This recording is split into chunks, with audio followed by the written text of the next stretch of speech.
कि पक्ष अन्यत्र है तो अन्यत्र पक्ष अन्यत्र का गमक नहीं होता।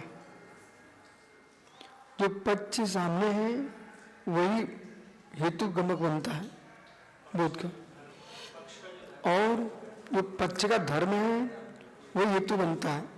जो पक्ष का धर्म नहीं है वो हेतु नहीं बनता। इसलिए अब तुम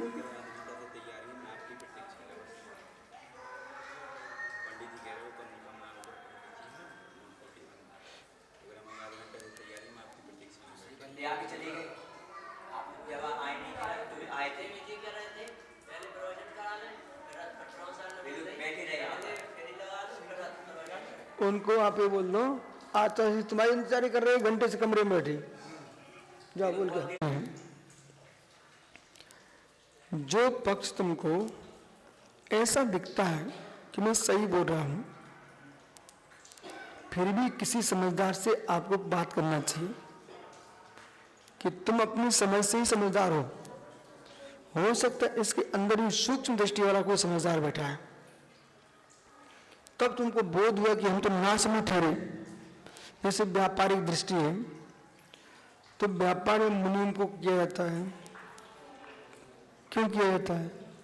तुम जितने हिसाब किताब लगाए उसको आगे निकल गया। किसी विषय में वकीलों को लगाया जाता है, सलाहकार लिए जाते हैं, राजनेता हैं वो सलाहकार रखे अच्छे समझदार पढ़े लिखे बच्चों को, युवाओं को, तो उन्हें मालूम है कि सब जगह हमारी बुद्धि नहीं चलती। तुम राजनेता हो, कहीं गणितीय विषय आ गया, कहीं रसायन का विषय आ गया, कहीं अध्ययन का क्षेत्र का विषय आ गया, इंजीनियर का विषय आ गया, वो नेता तो अंगूठा छापता बेचारा बन गया पुण्य से, तो काम कैसे करेगा देश का? तो ऐसे पढ़े लिखे लोगों को साथ में लेकर के ही काम कराया जाता है। अब ये पक्ष क्या बोल रहा है?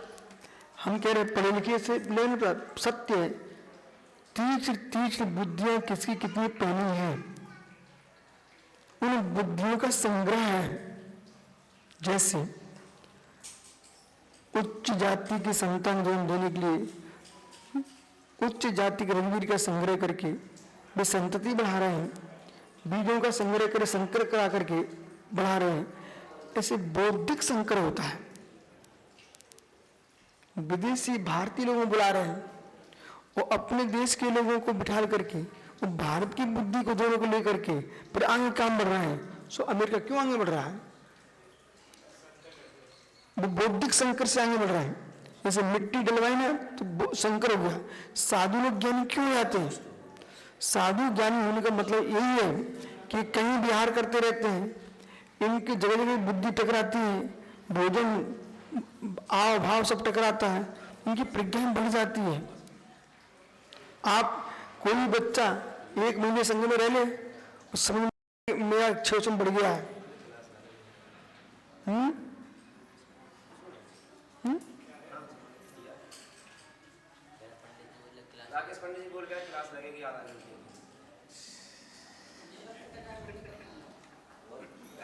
बहुत बढ़िया है, सब ज्ञानी ज्ञानी जीव तो टकरा गए, संकर दोष हो गया है। तो भाई समझ में आ गया ना? इसलिए प्रतिज्ञा हेतु उदाहरण पर निगमन एक जीव की योग्यता पर काम हो रहे हैं। हेतु लक्षण उपसंहारा, हेतु लक्षण उपसंहारा, तो हेतु लक्षण उपसंहारा क्या है? तो हेतु लक्षण उपसंहारा ये क्या है?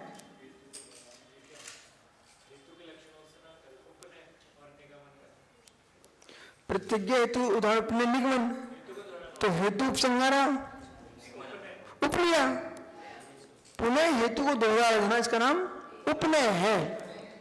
जैसे कि यहां पर अग्नि है क्योंकि धूम था, धूम दिख रहा है, थोड़ी व्याख्या की, फिर इसके बाद पुनः यहाँ धुआं है इसलिए अग्नि होना चाहिए। ये लाल पगड़ी वाला आदमी है मतलब विद्वान होना चाहिए, प्रतिष्ठाचार होना चाहिए, इसलिए लाल पगड़ी पहने हुए है। बटुक है तो तो मतलब अच्छा ब्राह्मण स्वभाव होना चाहिए। ठीक है, अब चलते हैं। नमो